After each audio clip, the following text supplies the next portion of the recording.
I fired my quietest worker on a Tuesday morning. I yelled at him in front of the whole office for sleeping at his desk. 3 days later, I discovered where he was going every single night. When I found out the truth, I was crushed. I fell to my knees in a hallway, and I cried like a child. I own a medium-sized company in the city. For the past year, the business has been losing money. I was terrified of going bankrupt.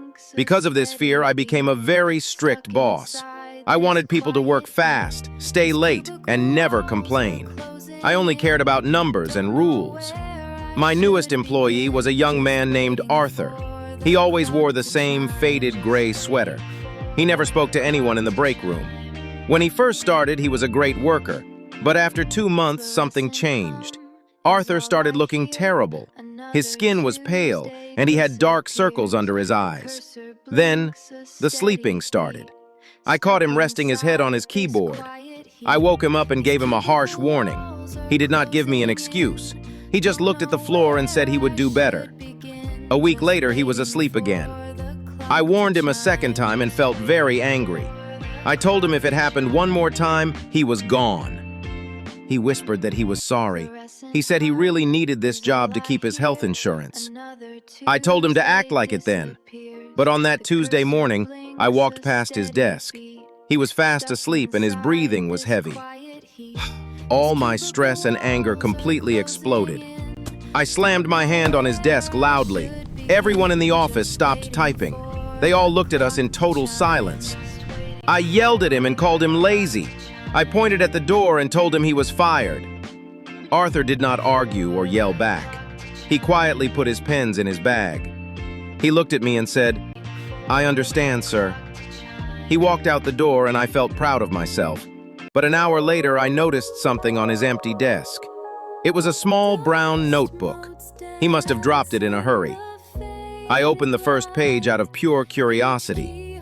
The handwriting inside was very messy. Day 14.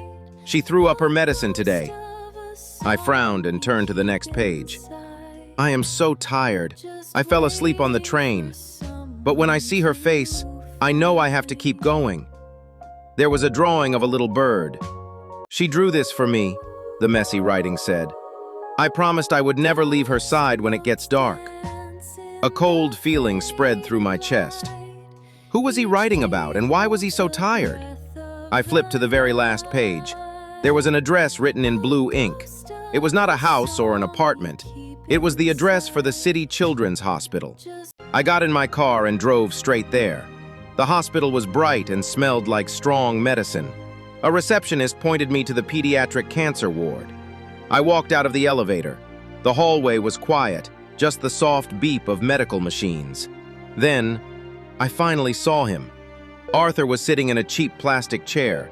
He was next to a hospital bed. He was holding a small, pale hand. In the bed was a little girl with no hair. She was connected to several tubes and wires. Arthur was completely awake, softly singing to her. A nurse walked out of the room and I stopped her. She told me Arthur's wife left them when the girl got sick. Arthur was entirely alone. He worked all day to pay for her treatments, but the little girl was terrified of the dark. She was scared she would die if she fell asleep alone. So Arthur sat in that chair every single night. He never slept, just watching his daughter breathe. Then he went straight from the hospital to my office. The nurse said Arthur just lost his job today. He was crying in the hallway an hour ago. He was begging the doctors not to stop his daughter's treatment. When the nurse said that, I felt like I had been shot. I took away his daughter's medicine. I punished a father for fighting to keep his child alive. I dropped the small notebook on the floor. I fell to my knees right there in the hallway. I cried for the horrible mistake I had made. I walked into the hospital room. Arthur looked terrified, thinking I was there to yell at him. He tried to stand up, but I pushed him gently back down. I handed him the brown notebook. I told him he was not fired. I gave him his job back with a raise and full health insurance. And I told him he was on paid leave for 3 months. Arthur started to cry and hugged me tightly. We stood in that room and cried together. I learned the hardest lesson of my life that day. We never know the hidden battles people are fighting. We judge people because they are tired or quiet, but sometimes they are carrying the weight of the entire world. I am not a strict boss anymore. My company makes less money now, but we make a lot more human beings.